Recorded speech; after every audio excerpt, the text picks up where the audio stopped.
Hello guys, good morning.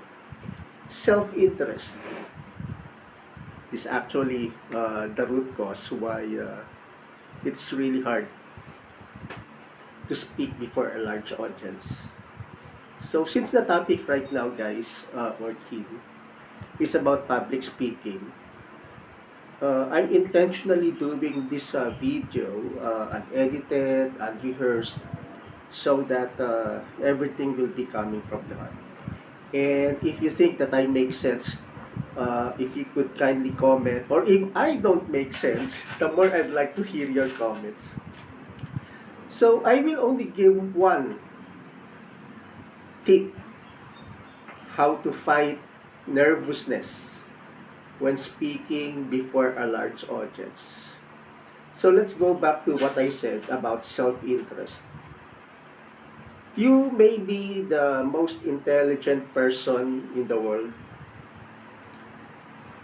but if that speech of yours, or if the topic or whatever it is you want to relay to the audience does not concern them, then nobody will listen to you. Even the most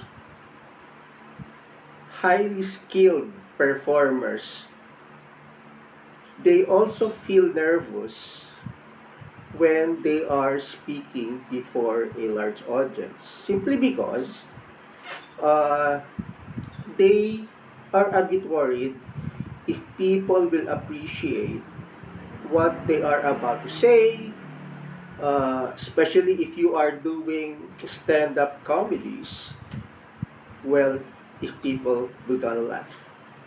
So, here's the tip. And I'll use a very simple example. Let's say you are in a park and you want to address a group of people. So let's say you are promoting a product, or maybe you are a candidate in a political exercise. Let's say you are running for office. You are not well known, but you need to address a large audience for them to be able to listen for what you are about to say. So here's the tip. And as I said, it's all about self-interest. So lay the predicate. What do I mean by that? So before speaking to the audience, well, try to walk around the area, greet people, uh, and this is the most important part. Listen to what topics interest them. Get their names. So that, so here's the kicker here. So that when you are about to say your piece, greet them, mention their names, for a few seconds talk about what you heard during the small talks that you did prior to your speech. So that way you are establishing now a rapport between you and some of the people in the audience. They are now your allies.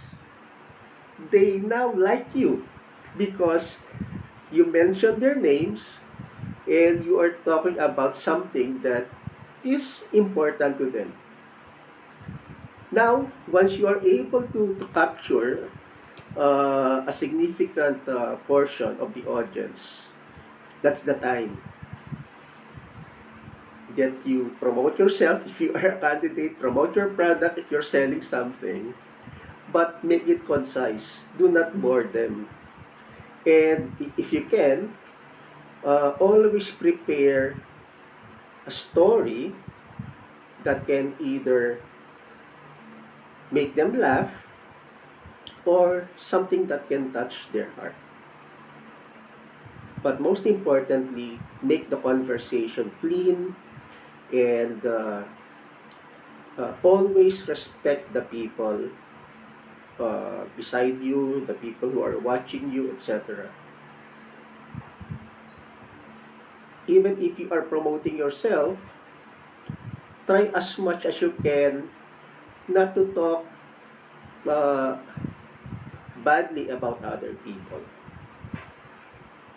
It's it's your way of promoting a product or yourself without stepping on others. And you are talking about real issues. And definitely, once you know your audience, it is easier now for you to relay what you have to say, right? Of course, uh, it's easier said than done. Even if you know your audience, you know what interests them, you know their names, etc. Still, there will be instances that there will be some dead air. Maybe you'll see some reactions that are not that are not positive. Maybe you'll see people talking with each other, etc. One thing that you can do is try to own uh, whatever stage that you are in. Maybe you can go to them. Remember when you are watching concerts, sometimes the performer will go to the audience and make them sing a portion of the song. You can do that as well. But of course, do not force people to do that. Uh, that's why it's really very important for a person, whether you are speaking before a large audience or not, to be friendly, have that positive aura. And you can only have that if you have a compassionate heart, a forgiving heart, and you have to be consistent about it because it will show when you go when you go public, especially when you speak. Sometimes you cannot control what you speak, and your natural self will actually show. So it's really very important that you practice compassion, practice forgiving, etc. because that makes you charismatic. And people would like to listen to people who are compassionate, people who are sincere, and of course, like what we discussed earlier, people who know what's important to the audience. So try that. It's not an assurance, guys, because as they say, perfect practice makes perfect. So it's about doing it consistently. So if you are in the corporate world, definitely looking your best will uh, will contribute a lot to building that confidence. So try to do that. Just one tip: know what's interest uh, your audience, and yeah, mention their names. Try to again lay the predicate before you do your speech. And as you do this, you become better and better uh, in talking to large audiences. Of course, there will be times that you feel that maybe no one is listening to you, but keep doing it. And as I mentioned, be compassionate because it will develop your charisma. All right, all right.